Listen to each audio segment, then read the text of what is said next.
Hi, this is my review of Titan, the Advanced Fighting Fantasy World. This book contains everything about the official campaign setting for the Advanced Fighting Fantasy 2nd Edition role-playing game. That is the world of Titan. You're going to find information about its mythology, the different continents, the types of beings and people that you will encounter there, everything. Now let's talk about the quality of the PDF. I have a couple of criticisms. First, and this is a bit of a nitpick, there are 2 or 3 places in the book where the text is somewhat blurry. It's not a big deal, but it's still there. And my other criticism, and this is a bit more significant, this document is not bookmarked and it doesn't have hyperlinks, so it's going to be somewhat difficult to navigate throughout the entire PDF. So I would recommend that you print this right away. Despite that, everything is well written and explained. You have awesome looking illustrations, some really nice maps. The layout is quite minimalistic and nostalgic. Now let's talk about the content. First, you have a really nice foreword telling you about the history of Titan. That is how the world was designed. It's not about the mythology, rather than designing this campaign setting and with the passage of the years, adding more and more until it became more robust. That's a very interesting section for those of you that are interested in, for example, in game design. And then you have an introduction to the world of Titan. This is a world of many conflicts, many changes brought about through magic and warfare. And the creation myth is quite interesting as well. We'll get into that later on in the review. Then you have information on Alancia, the land of danger. Alancia means the teeming plains. And this land is contested by the different races. Each race is trying to get the upper hand over the others, trying to gain some sort of supremacy over the land. But none of them has been completely successful at having the upper hand. And then you have information on the settled lands, and you have a lot of detail as to what types of adventures you could experience when you go through different areas. So for example, if you decide to go through Trolltooth Pass, you better get ready because you may bump into some very hostile beasts or creatures, such as orcs and goblins, or perhaps something worse. In general, this campaign setting focuses more on communicating the atmosphere and the flavor of the world rather than getting too technical on things, because other campaign settings give you a lot of technical details like the number of inhabitants in different cities or villages, more specific information on the rulers and such. But here, even though you still have a good sense of the culture and the philosophical ways of different people, it focuses more on communicating that atmosphere, that ambience, to put it in a way. So you have information on the Flatlands, Frostholm, Shabak and the Southlands. You can have all sorts of adventures with different environments. Some places are quite cold, some are more on the coastal side of things, so you want to have like pirate adventures, you can have that. Or you want to carry out some expeditions into the frozen mountains, you can do that as well. And the entire world is quite colorful. So for example, the Fangthane Citadel of the Dwarves, they have this huge gold-capped mountain. So that's pretty incredible. And you have information on the swamplands and some places like Arantis and Kainlesh Ma. And you even have some information on non-player characters, such as, for example, Garius of Halak, infamous pirate that could serve as an ally or as an antagonist, perhaps a patron to the player characters. It depends on the type of adventure that you are carrying out. And then you have information on the old world, on Chalana's land, Lenle land. All of these places have their own flavor and color.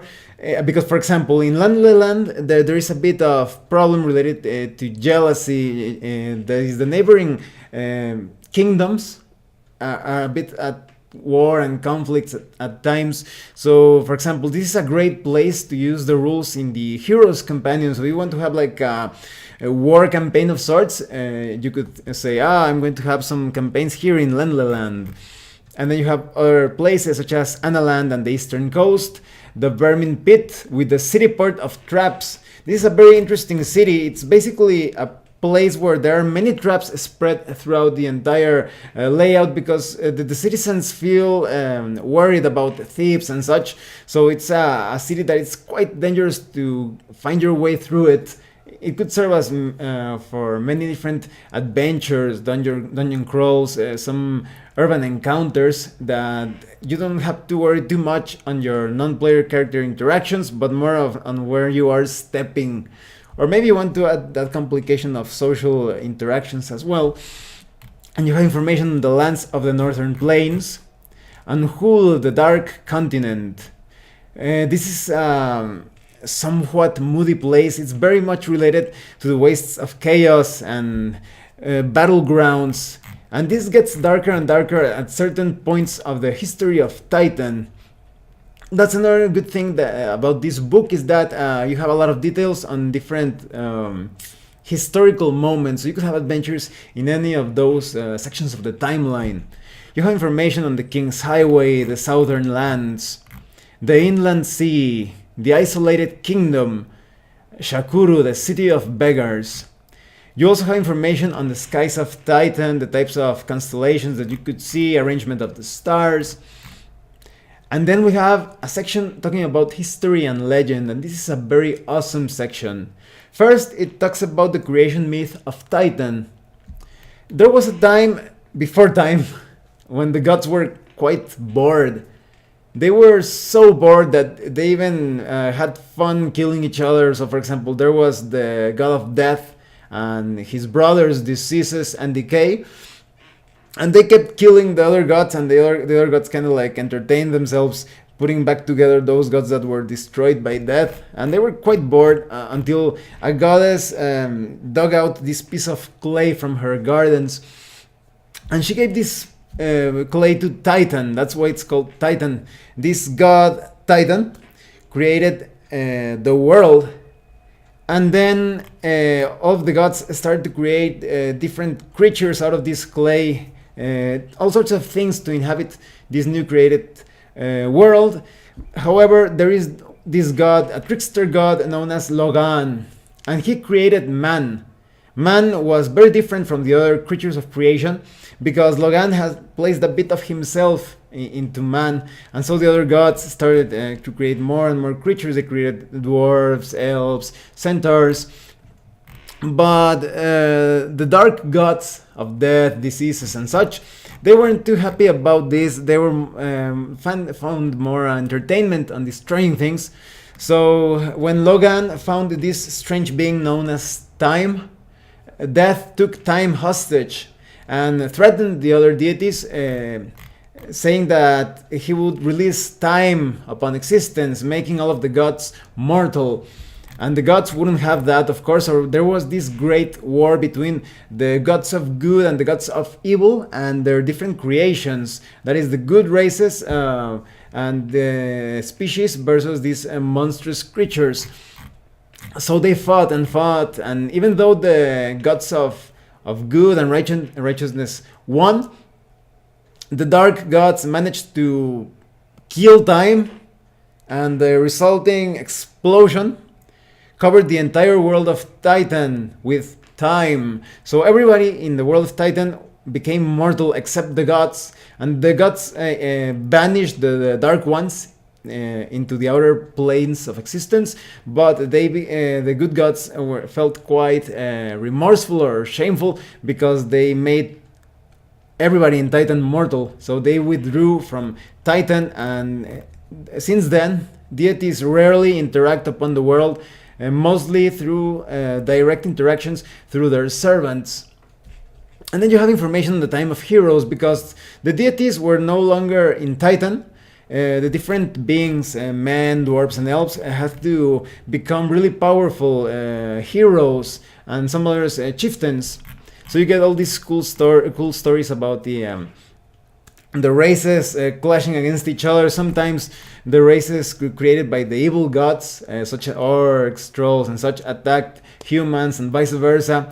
But something that I've noticed in Titan is that when humans, dwarves, and elves become well, they are seeking revenge or justice, they really seek some sort of retribution, because they oftentimes chase orcs and other monstrous creatures to the border, to the point of almost eliminating them completely.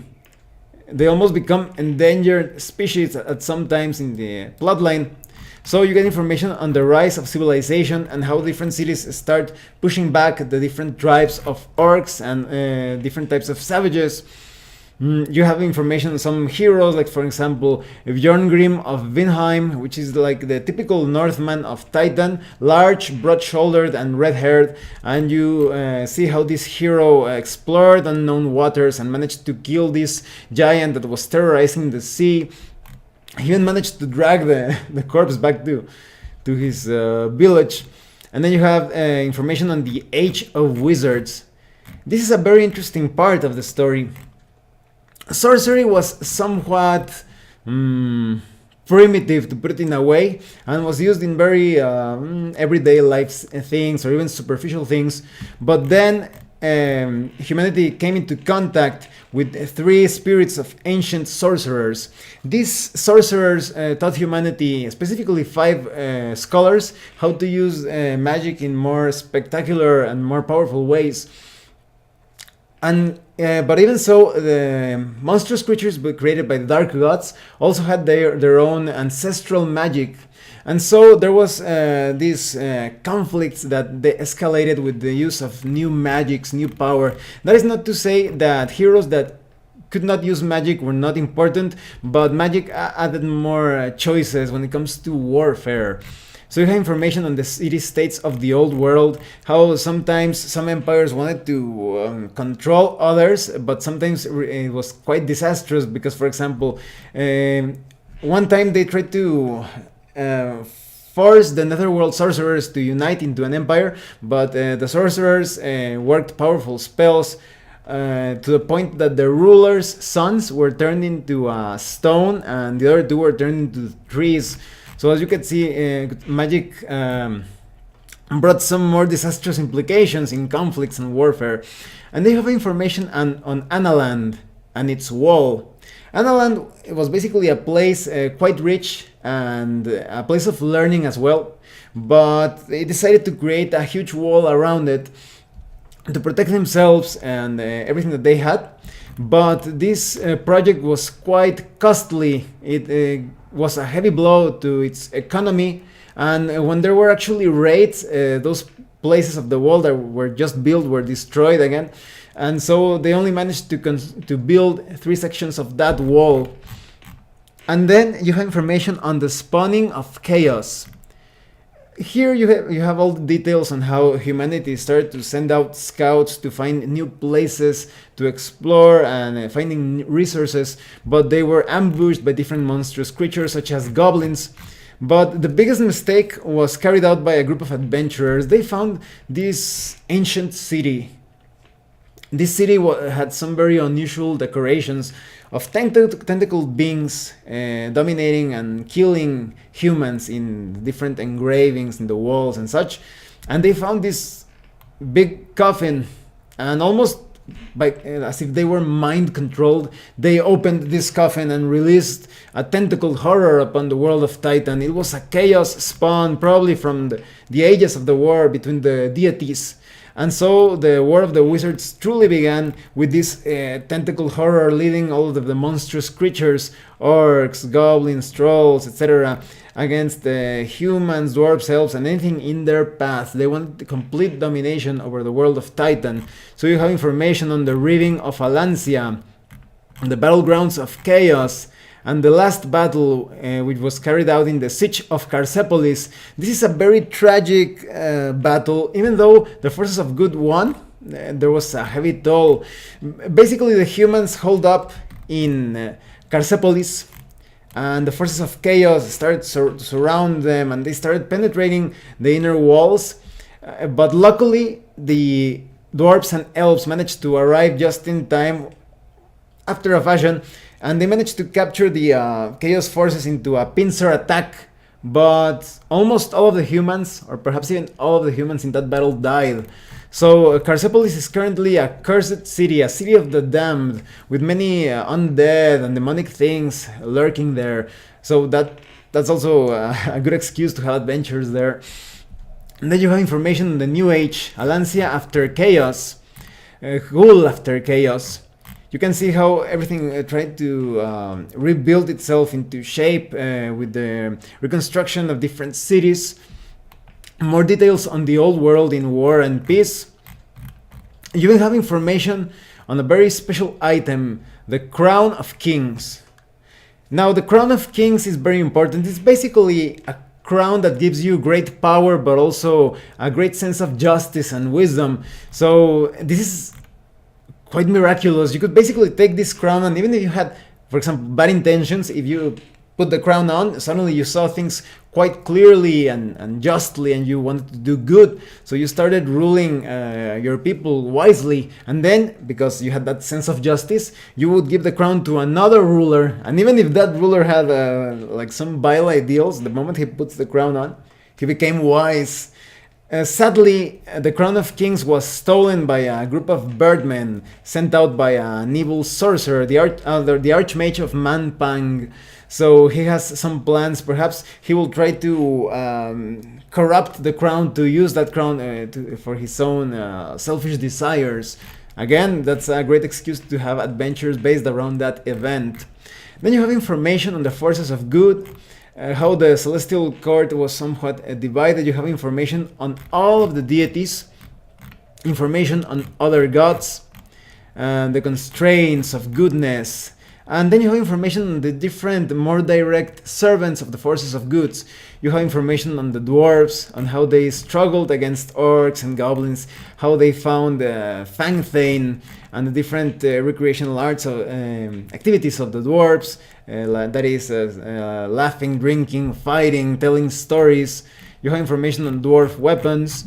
You have an entire map of Fangthane, so you could have adventures in Fangthane if you wish to.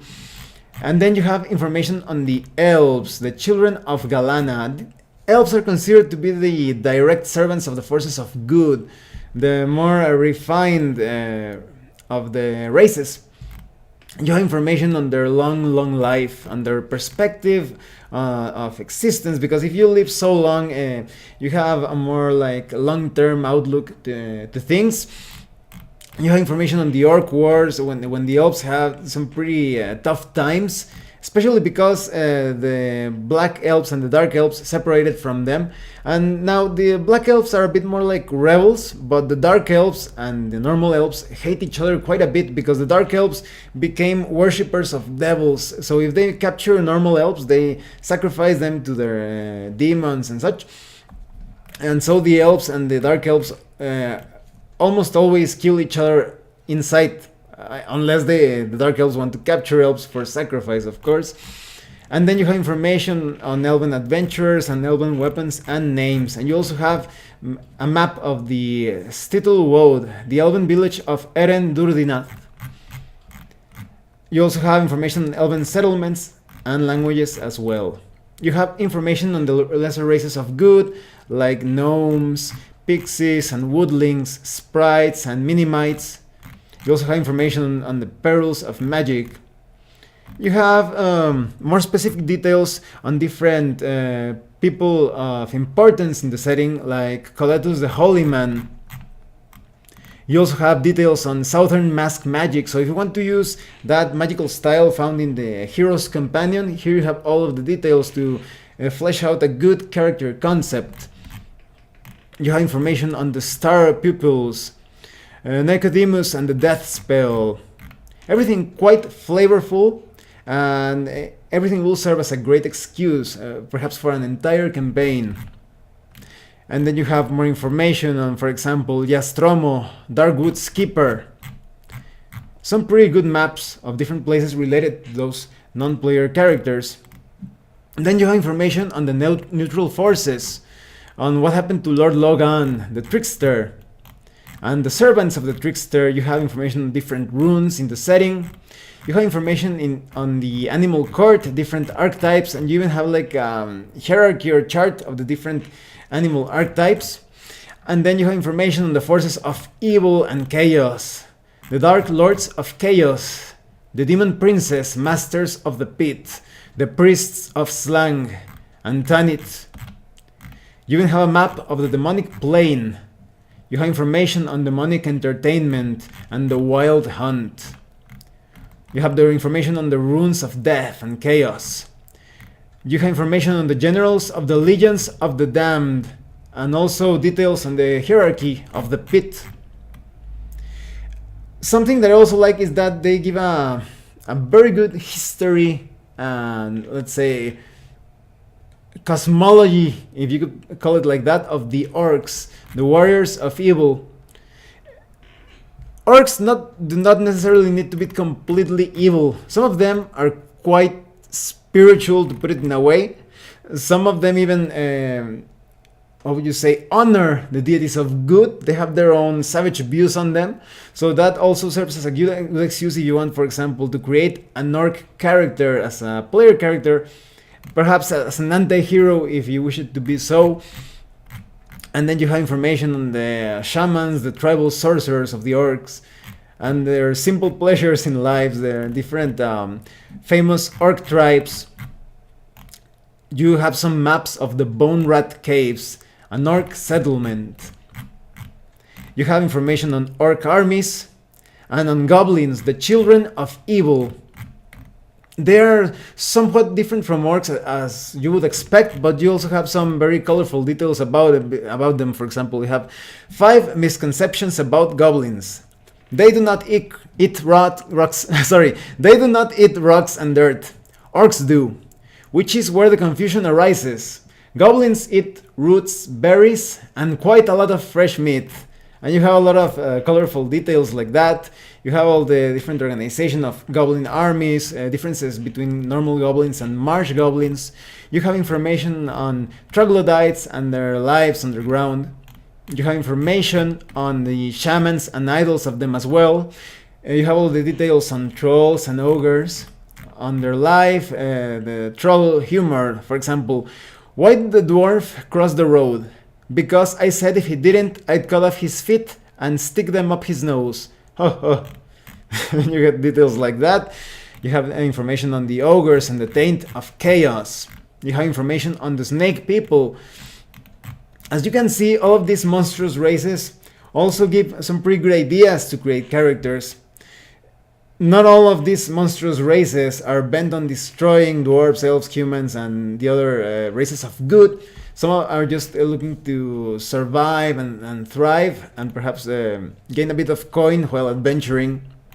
You have information on the cities of the snake people, some maps, information on forbidden knowledge, and information on the lizard men of the southern jungle.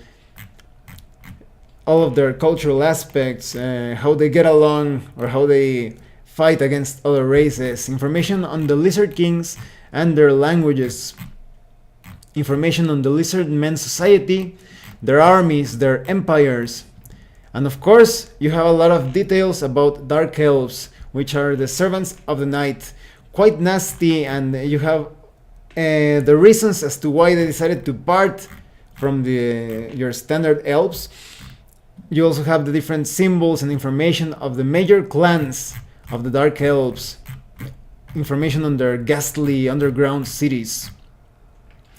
You also have all the details of the race of princess, of dark race, all about their trade and slavery, how they raid the surface world. There's another section that focuses on the faces of evil and chaos, that is, different powers and characters specific to the service of the dark gods. For example, we have Razak, the Undying One, or Malvordus, the Storm Child. All about the first test of magic related to Malvordus. And then you have Sharila, the Snow Witch. You have information on the Demonic Three, Succumbit, and Carnus. These evil non-player characters could serve as antagonists, of course, but if you want to play like an evil campaign, they could be major patrons. You have information on the Archmage and the Seven Serpents, Lord Azur, the Tyrant of Black Sand. All of the details on Port Black Sand under the rulership and influence of Azur. You have maps as well of Port Black Sand. Something that is quite noteworthy is that even though this campaign setting book contains all the information for you to homebrew and give your own structure to the world and different places and characters, that there are other modules that support the different places described here. So it's you should consider that if you don't want to put too much work into the different cities and dungeons and such. And then you have information on the underwater kingdoms, on the children of Haidana. Now, there is Atlantis in this world of Titan, and Atlantis became quite corrupt and conflictive. They were warmongering all the time, to the point that even the good deities intervened and they sunk Atlantis. It's there at the bottom of the ocean, the most deepest parts of the ocean, and Atlantis is waiting there for the player characters to go into it and see what treasures they find, or what magical mysteries they can unearth or bring out of the water. You also have a map of Atlantis before its destruction. You have information on the Titan calendar with the different years and symbols, the reckoning of the years, measuring the months, spacing out the days. Information on feast days and festivals. You also have information on the adventuring life, details on traveling. Perhaps you're traveling by mount or on foot, walking. You also have information on crossing the waters for those seafaring adventures. And you have information on money, bartering, taxes, prices across Titan, the typical coins that you will find. You have information on merchants and caravans, different trade routes, inns and taverns. You even have a fully mapped inn. You have information on the famous ales and spirits, entertainment, and dangerous drinking. And by the end you have a nice small section to wrap everything up that gives you a bit more flavor of Titan. Now let me tell you what I think of the Titan campaign setting of this awesome book. This is one of the best campaign settings that I have seen. Even if you do not play Advanced Fighting Fantasy 2nd Edition, you should consider getting this one for your favorite fantasy system. I like it a lot that they do not focus too much on technical details and they focus more on communicating the flavor and giving you so many adventure sites. Something that I consider a miss in some other campaign settings is that sometimes they present to you all of these different ruins and dungeons and towers and forests and deserts, but they do something like, oh, but they have already been explored. The adventurers can go into them and maybe they will find something that was left behind. But here in Titan, everything feels quite fresh despite being ancient. It feels like it's a very dangerous world. So all of those forgotten castles, hidden temples, underwater ruins and such, it feels like nobody has gone into them because they are so dangerous and they are just waiting to be raided or plundered by the party of adventurers. So this is a great campaign setting, one of the best campaign settings that I have seen in my entire life. You should definitely get Titan. I also think that it's a bit of a companion volume to Out of the Pit, because many of the monsters described in that bestiary fit into the world of Titan. You still have enough information in the Titan book to create your own creatures based into that, but combined with Out of the Pit, I think the content is enhanced greatly. So definitely get Titan. Thanks for watching my review. If you have any comments or questions, please let me know. See you later.